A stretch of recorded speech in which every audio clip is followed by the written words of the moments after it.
अपनी बात कहूंगा ना, नेशनल इंटीग्रिटी के साथ कोई कॉम्प्रोमाइज ना हमारा कभी था और ना है ना होगा। हाँ। जब आईसिस की बात आई थी 2014 से हमने कहा कि आईसिस बैन के साथ है या नहीं है, इतना ज्ञान को दे रहे हैं, सीधा बताइए ना, पॉइंट पर आइए ना, पीएफआई पर बैन के साथ है या ना, बात खत्म।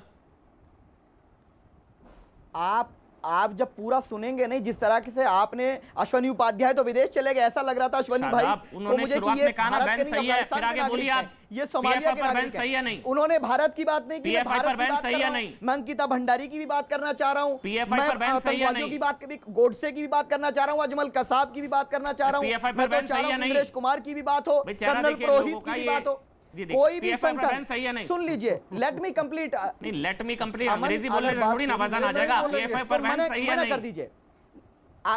ये सब नाटक नहीं, ये सब नाटक में मैं विश्वास नहीं रखता जो आप कर रहे हो। आपकी टीआरपी के लिए आपकी बात नहीं बोलूंगा मैं, टीआरपी नहीं, मैं पीएफआई की टीआरपी तो नहीं, पीएफआई की टीआरपी आपको चिंता होगी प्रभु, मेरे को नहीं है। आप पीएफआई की टीआरपी, आपको पीएफआई से फंड आ रहा है, अमन चोपड़ा को पीएफआई से फंड आ रहा है फंडिंग करने के लिए। मेरे को तो आपका चेहरा उतरा, आपकी फंडिंग रुक गई है, बात मत करिए आप। चेहरा तो मैं तो कह रहा हूं बैन सही है। कितना मिल गया आप बोलिए बैन सही है, कितना मिला आया ना चेहरे पर मुस्कान, बोलिए बैन सही है। अरे अकाउंट में कितना है बताओ जरा, फंड आ रहा है वही कहेगा ना कि बैन सही नहीं है। पैसा आपको, मैं तो कह रहा हूं बैन बिल्कुल सही है, शानदार। वो तो रावण है जिसको जला दिया। पीएफआई से कितना पैसा मिला आपको? अगर मुझे मिलता प्रभु तो मैं खुश थोड़ी ना होता। एजेंडे पे मत चढ़िए, भारत के एजेंडे की बात करिए। हां सही है नहीं, ये एजेंडा आईसीस का है, सही है नहीं, कि अगर कोई इंडिविजुअल गलत करता है पीएफआई पर बैन सही है नहीं, किसी भी गलत व्यक्ति पर कार्रवाई सही, पीएफआई पर बैन सही, किसी भी गलत व्यक्ति पर कार्रवाई करती है और अदालत, मुझे विश्वास है अदालत न्याय करेगा, अदालत न्याय करेगा। दूध का दूध पानी का पानी होगा और किसी को अनुमति नहीं होनी चाहिए, किसी को अनुमति नहीं होनी चाहिए कि भारत में नफरत फैलाने की। मैंने कहा ना पीएफआई ने काम बांट रखा है, कोई नहीं, कोई बोल के काम बांट रखा नहीं, लेकिन ऐसा नहीं है। मैंने 2047 वाला डॉक्यूमेंट पढ़ा था, वो कहा कि टीम जाके निंदा कर दो, ऐसा नहीं है, उन्होंने पढ़ा नहीं है डॉक्यूमेंट। लेकिन एक बार लंका दहन वाला वो एक बार फिर से दिखा दीजिए भाई, पीएफआई का रावण। मैं आ रहा हूं रागी जी, ये देखिए एक बार फुल स्क्रीन पर दिखा दीजिए, फिर मैं डिबेट शुरू करूंगा। आज जो है असत्य पर सत्य की जीत का पर्व है, आज कट्टरता पर राष्ट्रवाद की जीत का पर्व है, आज बुराई पर अच्छाई की जीत का पर्व है, क्योंकि दशहरा से पहले पीएफआई दहन हो गया है। पीएफआई दहन नहीं हो रहा लोगों को सहन। जिस तरह से रावण के 10 सिर है ना, ये देखिए आप, गजवा प्लान 2047 वाला, हिंदू हत्या, दंगा, देशद्रोह, आतंकवाद, जिहाद, धर्मांतरण, कट्टरता, क्रूरता, षड्यंत्र, रावण के 10 सिर। लेकिन ये स्ट्राइक हुई है और ये स्ट्राइक अब रावण दहन दशहरा में होगा, लेकिन पीएफआई दहन दशहरे से पहले पीएफआई दहन हो गया है। बोलिए रागी जी, आप बोलना चाह रहे थे, उसके बाद मैं राधिका आपके पास आऊंगा आरएसएस वाले सवाल को लेकर। पहले आप रागी जी आप बोलिए क्या बोलना चाह रहे थे। देखिए मैं इतना कह रहा था कि ये जो मूर्तियों का जो खंडित करने का जो परंपरा है, ये अब बहुत आम हो रही है। और देखिए तो ये रेडिकलाइज्ड मुस्लिम समाज का एक द्योतक हो गया है और इन्हीं लोगों को यही लोग आक्रामक हैं और यही लोग विक्टिम कार्ड खेलते हैं जाकर के कोई ऐसी साहब जाकर तुलना आप लोगों की पीएफआई से होती है। नहीं देखिए, अब वो तो उनको जो करना है, 70 साल में कांग्रेस पार्टी ने यही नैरेटिव। जवाब दीजिए ना, सारे नेता ए टू जी मैं देख रहा हूं, जितने कांग्रेस के भी नेता हैं, के सुरेश जी, वो मैं बताता हूं क्यों वो करते हैं, मैं आपको बता रहा हूं क्यों वो करते हैं। ललन सिंह है, लालू प्रसाद यादव है, सारे पूरा ऑपोजिशन महागठबंधन। वो क्यों कर रहे हैं? इसलिए कर रहे हैं कि ऐसा नहीं करने से उनको लगता है कि मुसलमानों का हम तुष्टिकरण नहीं करेंगे तो मुसलमानों का वोट नहीं। वो मान करके सुनिए एक मिनट ये बताना जरूरी है। मेरे हाथ में 2 चिट्ठियां हैं सर। जिन लोगों को लग रहा है पीएफआई का बचाव करने से मुसलमान खुश होंगे, तो ये देखिए 2 चिट्ठियां हैं। इसमें है ऑल इंडिया पसमानदा मुस्लिम महज पीएफआई पर भारत सरकार द्वारा लगाए गए प्रतिबंध का स्वागत करता है। ये वो कह रहा है कि सरकार तुम आगे बढ़ो, मुसलमान तुम्हारे साथ है। पीएफआई पर प्रतिबंध पर सरकार तुम आगे बढ़ो, मुसलमान तुम्हारे साथ। ये दूसरा है statement of chairman All India Sufi Sajjadanashin council, वो उनके शायद अध्यक्ष जी भी हमारे साथ हैं, उनके पास भी मैं जाऊंगा। ये दो तो कहां से मुसलमान तो कह रहा है आगे बढ़ो। देखिए अमन जी एक चीज ध्यान रखिएगा, ये गलतफहमी में आप मत रहिएगा।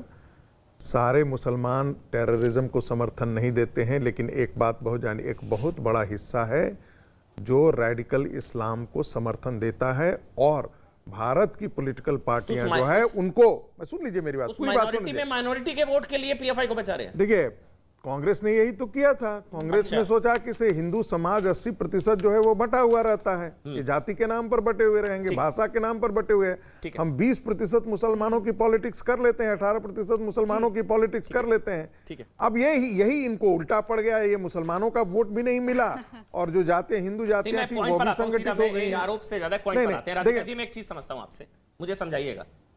आरएसएस पीएफआई एक समान कैसे? आपका टाइम शुरू होता है, मैं टाइमर चलाऊंगा, लेकिन मेरे सवाल का जवाब दीजिएगा। आपके सवाल का भी जवाब दूंगी। पीएफआई एक समान कैसे? राधिका जी, वो भी दूंगी और इस पे ऑर्डर से आऊंगी क्योंकि बहुत आरोप लगाए गए हैं। सबसे पहले तो मैं बोलना चाहूंगी कि आप अमन जी देख रहे होंगे किस तरीके से भारत जोड़ो यात्रा का असर हो रहा है।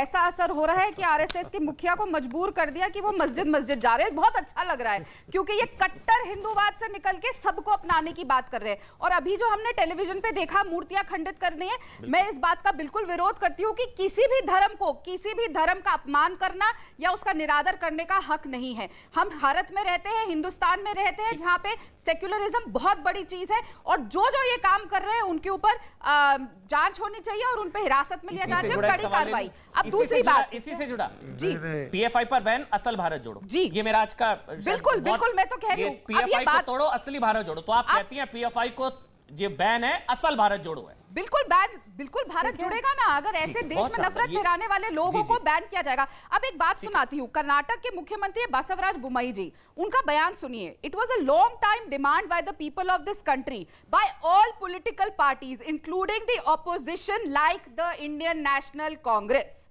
PFI was involved in anti national activities and violence. तो इनके खुद मुखिया लीडर्स, अलग अलग मुख्यमंत्री बता रहे हैं कि कांग्रेस ये डिमांड कर रही थी। वो बात अलग है, इनके मालवीय आईटी सेल वाले अलग ही कहानी बता रहे हैं। अब यहाँ पे शुभ्रष्टा जी कह रही थी कि हमने पीएफआई को बैन नहीं किया, हमने ये नहीं किया। 8 साल लग गए मोदी जी को पीएफआई को बैन करने में। क्यों इतना समय लगाया? पहले ही कर देना चाहिए था। हम तो देखिए ऑन रिकॉर्ड है कि कब से मांग रहे हैं कि पीएफआई को बैन। अब आरएसएस पे आते हैं। राधिका जी, मेरा सवाल इसके बाद रुक जाइए, एक मिनट आराम से। मेरा सवाल हम आराम से बात करेंगे। शुभ्रास्ता जी, मुझे 1 मिनट दे देंगे अगर आप इजाजत से? इसलिए मुझे 1 मिनट दे दीजिए, मैं आपके पास आऊंगा, आपको पूरा समय दूंगा मैं। प्लीज आराम से बात करेंगे। मेरा सवाल है राधिका जी, आरएसएस पीएफआई एक समान कैसे? क्योंकि आपके नेता के सुरेश से लेकर सारे जो नेता है कांग्रेस पार्टी के सीनियर लीडर्स कह रहे हैं आरएसएस और पीएफआई एक समान कैसे? आप जानते हैं यशवंत शिंदे कौन है?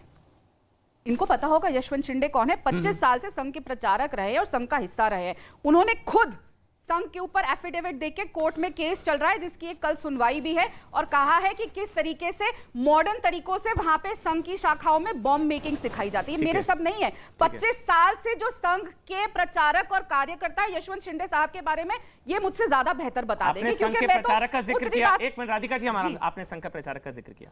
संघ के संस्थापक कौन? देखिए, संघ के संस्थापक कौन, मैं क्यों जानना चाहूंगी? नहीं, वो कांग्रेसी जानना चाहूंगी। गोवलकर हो या सावरकर हो, वो सावरकर जो हिंदुओं के खिलाफ है। राधिका जी, जो मैं बताने जा रहा हूं उसके बाद आप शायद कहेंगे नहीं ऐसा नहीं है। डॉक्टर हेडगेवार जी, डॉक्टर हेडगेवार को खुद कांग्रेसी, आपको पता है वैसे इतिहास। एक बात बताइए, एक मिनट सुनिए, मेरा पूरा बात सुनिए। विश्व हिंदू परिषद संघ के जो संस्थापक डॉक्टर हेडगेवार जी, जिनको प्रणब मुखर्जी ने भारत मां का महान सपूत बताया। अब सुन लीजिए मेरी बात को। जिस संघ को 1963 में नेहरू जी ने गणतंत्र दिवस परेड में इनवाइट किया, वो आतंकवादी संगठन। जिस संघ के न्योते पर पूर्व प्रधानमंत्री आदरणीय स्वर्गीय इंदिरा गांधी जी विवेकानंद मेमोरियल फाउंडेशन वहां पर गई, वो आतंकवादी।